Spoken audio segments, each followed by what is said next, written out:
So the average of ask rates or interest rates charged by the bank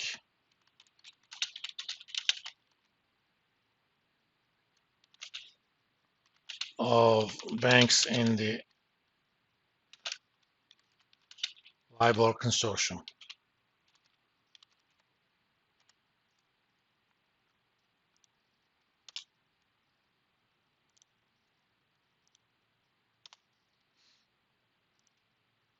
So that would be the reference rate. Since a lot of the transactions are based on LIBOR index, most of the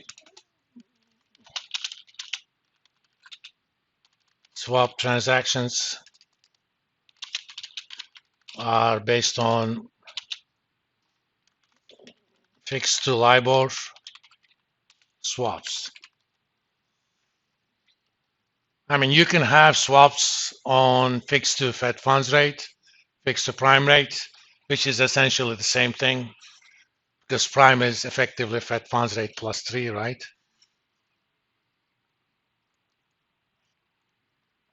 But those are relatively rare, and non-LIBOR swaps, when they are done, tend to be relatively short term.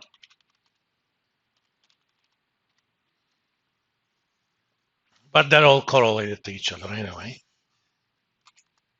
As an example, we will talk about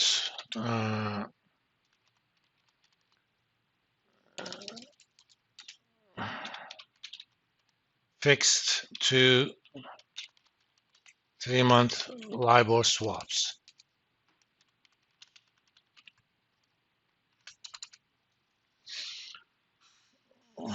First and foremost, why is there even a need for such swaps?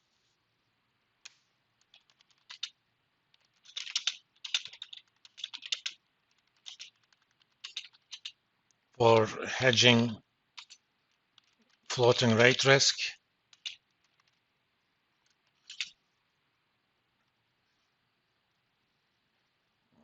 And some of this may not even be obvious. You know, if you borrowed for 10 years at 3-month LIBOR plus 4%, you have, by definition,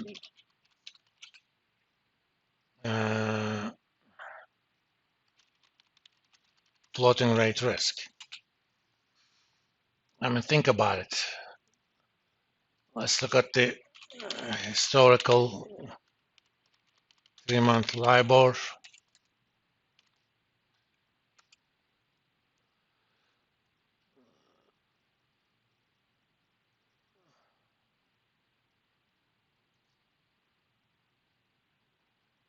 think there's a chart here. I mean, look at that number. Back in 1989, it was about 10%. It went as low as 0.25%. It went as high as 280. That's up to 2020. Let's look at only the 1 year. Again, this chart ends here, but now it's much higher. There's a lot of variation. I mean, suppose you borrowed back at the height of COVID lockdowns at LIBOR plus 4%. So your initial cost is 427. Let's look at the current LIBOR.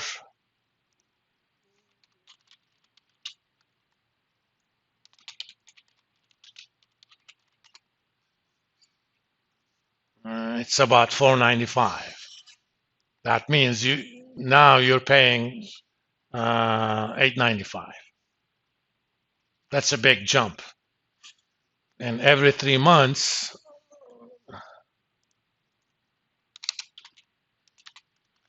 assuming a loan of 10 million,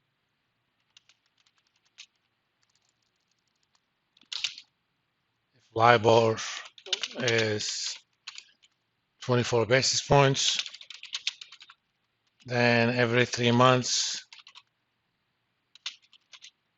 you are to pay 10 million times 0.24% divided by 4, actually 4.24%. Since we're doing LIBOR plus 4, we're dividing it by 4 because that rate is an APR, since this is quarterly. So every 3 months, initially you would have paid $106,000.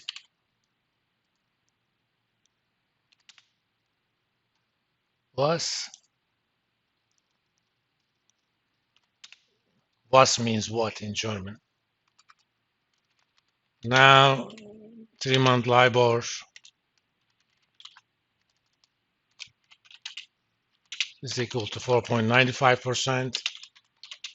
That means your next payment will be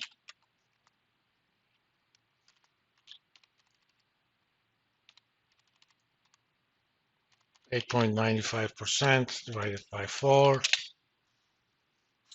223, more than double. So you have a risk. You don't like it if LIBOR goes up. Well, how are you going to get rid of that risk? If you find a party that is willing to pay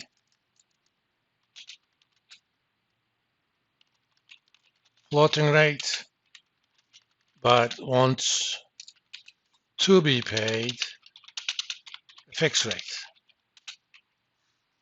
I mean, here I borrowed money at a floating rate, so my risk is on the upside. If interest rates go up, I'm going to lose money. But there are people who lend money at a floating rate, and they will not be happy if interest rates go down. So those people may decide, okay, I don't want that risk. I actually want to get rid of that floating rate asset and replace it a fixed rate asset. So when the swap market first started back in early 80s, I think IBM did a deal. You actually had to find two counterparties with opposing needs. But now this market is so deep, typically in any swap deal, the counterparty is the swap dealer. They actually trade it off of their book. They unload that risk if they have any through other means. Now, most large banks act as dealers in these markets and carry a swap book. The swap book is basically a collection of different swap deals. Terminology, you have a floating rate pair, the counterparty that pays the floating rate, whether that's prime, LIBOR, or Fed funds rate, doesn't matter. The swap deal actually specifies what that rate is and receives a fixed rate that is called the swap rate.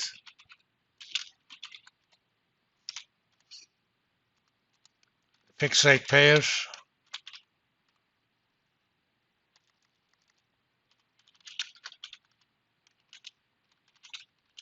pays the fixed swap rate and receives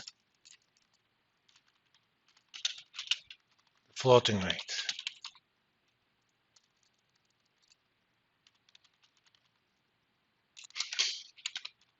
Term notional amount, the amount that is the basis of interest calculations. In the old days, you actually had a position, I borrow $10 million at LIBOR plus 4. So I'm going to do a $10 million notional swap, okay? I want to be a fixed rate payer and receive floating. The way that acts as a hedge, my natural position pays floating, right? If I'm a fixed rate payer on swap, I am paying fixed, receiving floating. So those two floatings cancel each other. My net position is fixed. The payment amounts are netted.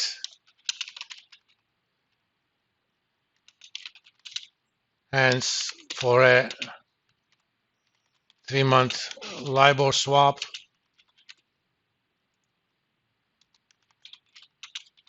fixed rate payer pays swap rate minus 3-month LIBOR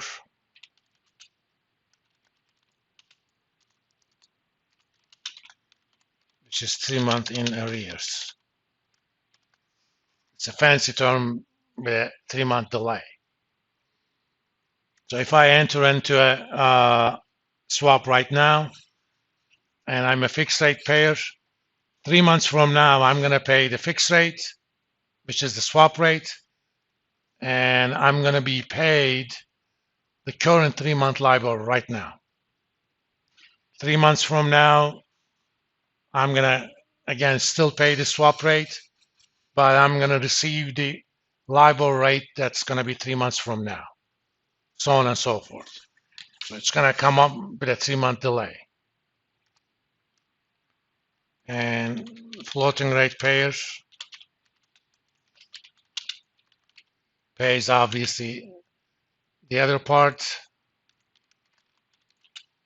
3-month LIBOR with 3-month arrears minus swap rate. So if the net amount for the fixed rate payer is $500, that means floating rate payer is getting $500. There's no point saying, okay, here you take the LIBOR, then pay me swap. You just calculate the net, only that net is transferred. In addition to convenience, that's also important for risk calculations for banking regulators. Because if you view that as separate payments, then for each bank, there is a lot more risk in appearance as far as regulators are concerned compared to what it actually is.